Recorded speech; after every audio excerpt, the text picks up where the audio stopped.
Hi, my name is Borja. I'm the lead designer on Plants vs. Zombies 2. I'm Adrienne. I'm a producer on Plants vs. Zombies 2, and we're really excited today to be announcing, coming soon, Dark Ages Part 1.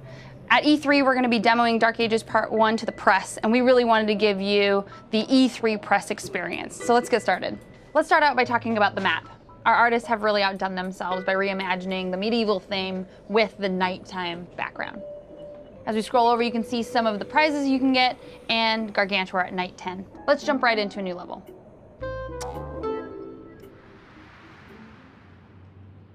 Before we get started picking our plants, let's check out the new background. At nighttime, sun is not going to be falling from the sky. That's going to change the strategy of how you play with sun and plants. In addition to the medieval theme, we've got new board mechanic where gravestones could also provide you with some sun and additional plant food.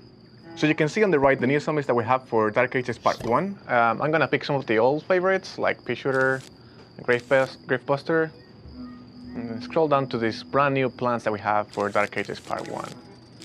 And let's roll. So the first plant that I want to show you is the Sunshroom. It's actually cheaper than the sunflower on the twin sunflower, and it goes through 3 stages of growth. First starts really small, and it goes into, say, adulthood. And you can see how it looks like by just doing this. We should mention also that we are cheating a little bit here just to be able to show you all the plants in this level. So the next plant that I want to show you is the Puffshroom. Puffshroom, as you can see, is a free plant.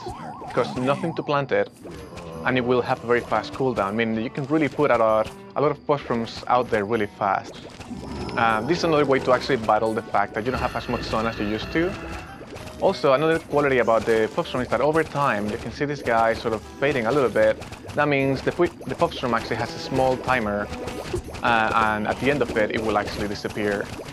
But however, you can do this, and you can see how a single plant food actually activates plant food on every Puffshroom that is currently on the screen.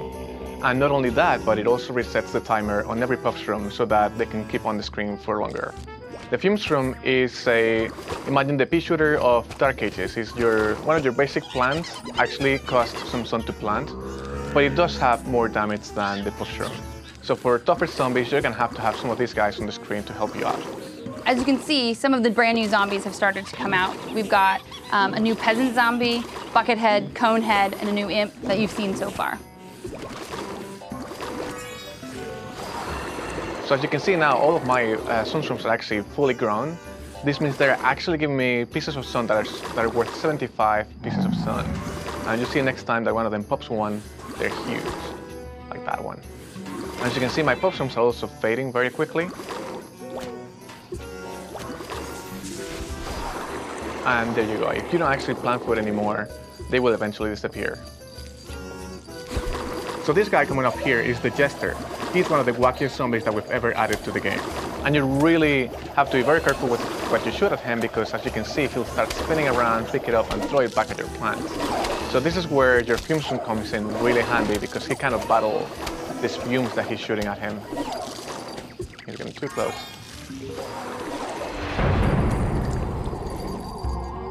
So you can see some more of them. And what happens if I do this? He will actually shoot every projectile back at my plants. So again, Fumeshroom is your main counter for the Jester.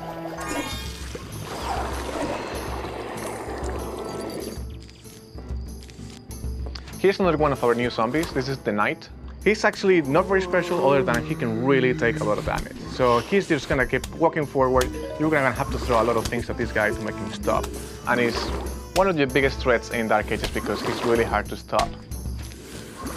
We're just gonna use some plant food, push him back, and defeat him.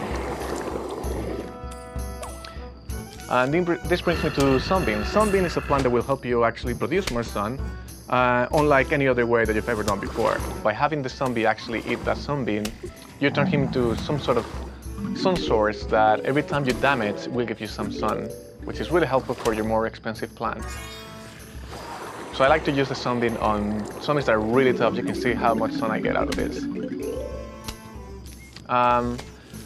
My favorite plant probably from this update is the Hypnoshroom. If you remember from the original game, whenever you plant a Hypnoshroom and it's consumed by a zombie, it will make the zombie turn around and actually attack the zombies on that lane, which is really helpful when you're actually at a pinch and need some extra help from the zombies. But that's not all. What happens when you actually plant food one of your hypnoshrooms? So what just happened is the zombie that consumed that plant food hypnoshroom actually became a gargantuar fighting for you. And that is pretty cool because any zombie setting on his way are just gonna get smashed down and destroyed. We hope you enjoyed our demo of Dark Ages Part 1 and the E3 press experience. Thank you so much for watching. We really appreciate it.